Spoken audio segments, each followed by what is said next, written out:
So we're here with Delson Armstrong today, talking about an interesting subject of Kundalini.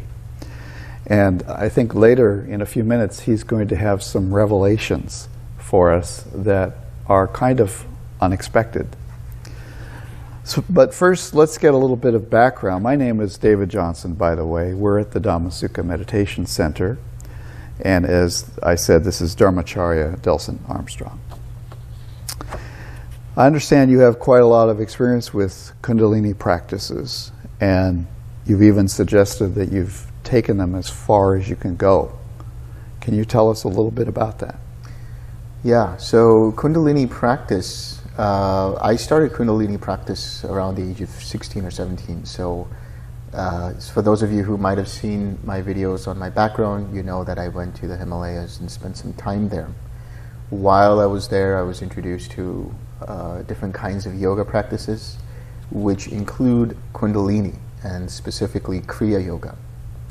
So I did 3 different lineages of Kriya Yoga, and there's 6 different degrees that you go through with Kriya Yoga. And so the idea is to ignite the Kundalini and bring it up from the base of the spine all the way up to the crown, and then you have an experience.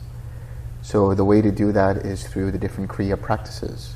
And so as you get through each of the higher degrees of Kriya practice, it gets easier and easier for the Kundalini to reach into different parts of the spine, and there are different segments within the spine which you get towards. And I've done basically all of them to the point where I've had multiple Kundalini experiences which have led to very cosmic consciousness-like experiences. So a union with the entire cosmos, a sense of this, little I or the little me becoming the greater I or the greater me. Mm-hmm. And I was kind of obsessive about the practice. I did it for about 6, 7, 8 hours a day. That's a lot. That is a lot. And to the point that I still have the burn marks on my back. You have burn marks on your back. Let's just be a little cautious about your practice out there. Yes. What is Kundalini? Yeah, so Kundalini is understood as what's known as Shakti. Shakti is like the force, energy that pervades the universe, is all around us. So Kundalini is nothing but really electrical activity that's going on in your nervous system.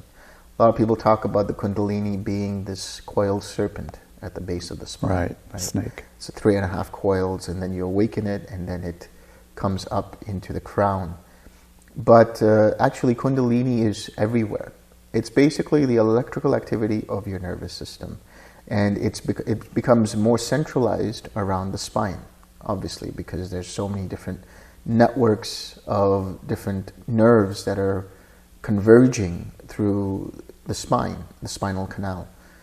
So the idea is that the Kundalini is most potent over there.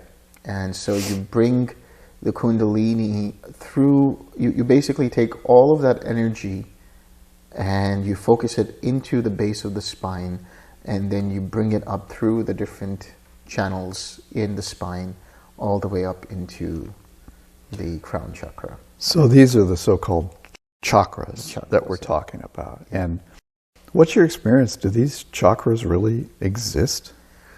Subjectively, they have some kind of an experience in the sense that you do experience some kind of energy at the base and different parts of where the chakras are.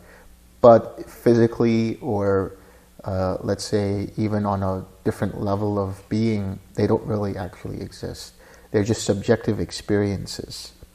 And each chakra is associated with different aspects of the body. So the idea is that you're awakening the Kundalini. That doesn't make any sense, because if there was no Kundalini, then that means there's no electrical activity, which means there's no vitality or life there. So That's it's really already awake. It's already there. This energy's already there. Yeah. And so the idea is people say that you activate the chakras. Right. But if your chakras were not active, you would be dead. Okay. You wouldn't be living. That wouldn't be a good thing. So there's no real activation. No, the real understanding is So each of the chakras is associated with some kind of endocrine gland in the endocrine system. That's the most, or the closest way you can experience the chakras from that sense. But even there, it's just a psychosomatic subjective experience. It's not really like there is something there, like a nexus of energy that's there. But the idea is, the misperception is that you have to activate the chakras. But like I said, your chakras are already active in the sense that there's just energy there. It's just vitality. That's all it is. So in Kundalini, if you were really to understand it, it's not about activating, but it's about balancing. And even there, the way that people do that idea of balancing is very much one-pointed. So it's like I really have to focus on this particular energy center until it becomes active. But if one energy center becomes overactive, it can cause a lot of disturbances. It can cause Kundalini syndrome that you might have heard Well, of. tell us more about that. So, you know, people experience what's known as Kundalini syndrome, where sometimes it can turn into a psychotic break. People can suddenly have hallucinations and delusions about reality and the world around them. Some people have shivers down their spine. Some people have rumbling in their nervous system. Some people, you know, they're not able to sleep because there's just so much energy and restlessness that arises when you do this. So what it is doing is it's activating that part of the nervous system that causes a lot of restlessness in the mind and body. So if people do it with that intention of activating, then it's just going to burn them out. And it can lead them to, like I said, so you're activating restlessness. Yeah. What does this energy feel like? Like I said, it's very subjective, but it feels like heat sometimes. Heat.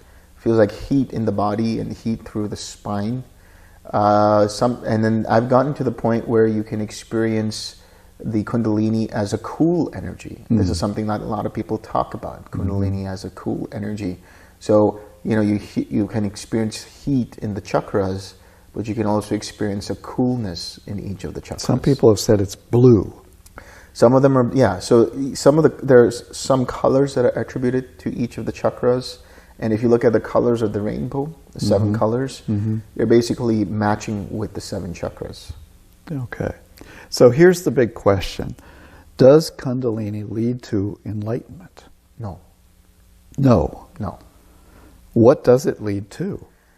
It leads to a conditioned experience. Because first of all, we have to define what we mean by enlightenment. If we're talking about enlightenment in the sense that it's the cessation of suffering and it's the understanding of how mind works and then the letting go of craving and so on, then by definition, Kundalini does not result in any of those. Kundalini results in a conditioned experience which is akin to infinite space, or even the idea of infinite consciousness. This is one of the jhanas. One of the jhanas, that's right. So the idea is that Kundalini can lead you to becoming one with the universe, but that's an experience people have subjectively when they have an expansiveness of awareness in infinite space. And actually, based on what I just said, Kundalini causes more restlessness, causes more activity, causes actually more craving, because you're constructing an experience rather than deconditioning it and coming to something that's unconditioned. So instead of relaxing, you're actually going toward more restlessness. Yes. More energy. Yes. Which never calms down, never comes to the balance. No. Is where you want. It's very intense. Like the whole idea of Kundalini is bring up as much energy as you can. You know, activate your nervous system to a point that you bring up a lot of intensity.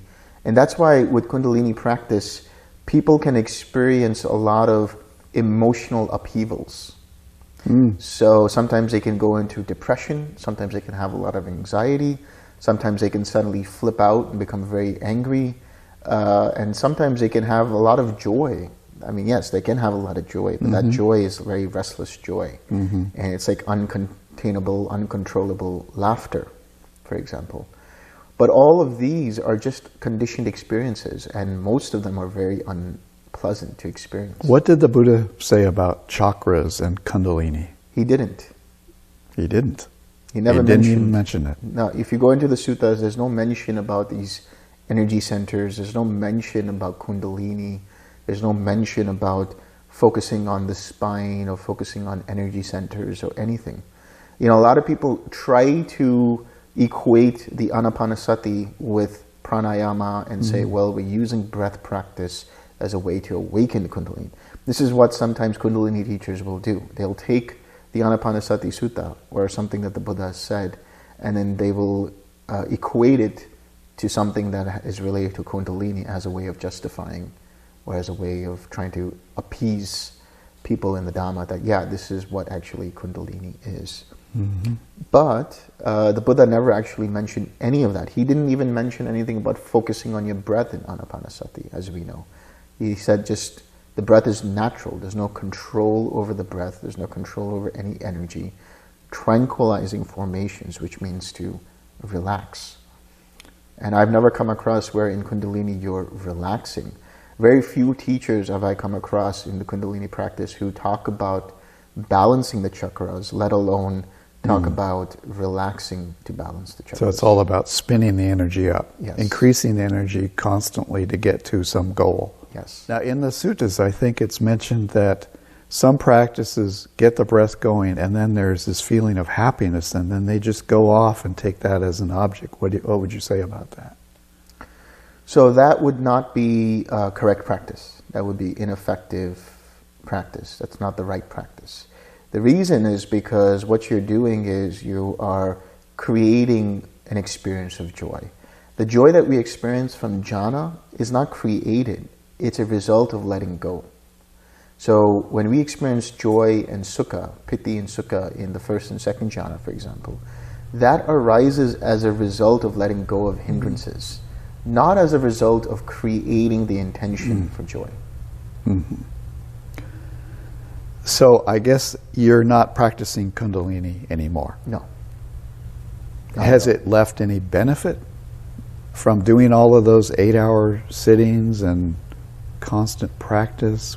Well, to the extent that it let me know that this was a conditioned experience. This was not the path. This. Yeah. This was not the path. Yeah. Well, thank you, Delson.